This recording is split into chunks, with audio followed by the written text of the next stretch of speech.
আসসালামু আলাইকুম ওয়া রাহমাতুল্লাহ। সম্মানিত দর্শক শ্রোতা ভাই ও বোনেরা, দয়া করে শেষ পর্যন্ত ভিডিওটা দেখবেন। দিনের বিশাল বড় একটা তাকাজা নিয়ে আসছে, আপনাদের প্রত্যেকের এই বিষয়টা জানা দরকার। আপনারা অনেকে হয়তো না জেনে ভুলগুলো করে থাকেন, এমনটা যেন না হয়। আপনাদের চলতে ফিরতে উঠতে বসতে দৈনন্দিন প্রত্যেকটা মুহূর্তে এই বিষয়গুলো খেয়াল রাখতে হবে। আপনাদের সাথে আজকে পানি খাওয়ার 6টা সুন্নত জানাবো।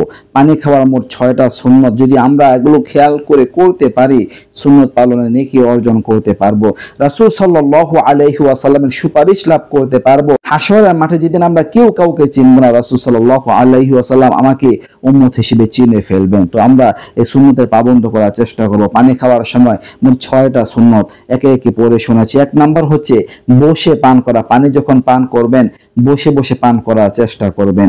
2 নাম্বার হচ্ছে ডান হাতে পান করা, বাম হাত দিয়ে নয়, ডান হাতে পান করা, কারণ বাম হাতে পান করা শয়তানের কাজ, দাঁড়িয়ে পানি পান করা শয়তানের কাজ।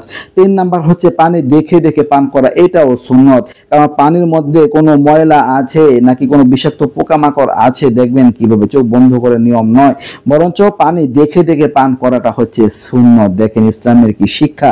4 নাম্বার হচ্ছে বিসমিল্লাহ বলে পান করা, বিসমিল্লাহির রহমানির রহিম বা বিসমিল্লাহ বলে পানি পান শুরু করা। 5 নাম্বার হচ্ছে 3 নিঃশ্বাসে পান করা, 1 নিঃশ্বাসে নয়, 3 নিঃশ্বাসে পানি পান করা। এটা স্বাস্থ্যের পক্ষেও উপকার এবং রাসূল সাল্লাল্লাহু আলাইহি ওয়াসাল্লামের সুন্নত। দর্শক, 6 নাম্বার হচ্ছে পানি পান করা যখন শেষ হবে তখন তৃপ্তি সহকারে আলহামদুলিল্লাহ পাঠ করা। এই মোট 6টা কাজ আমরা পানি পান করার সময় করতে পারি।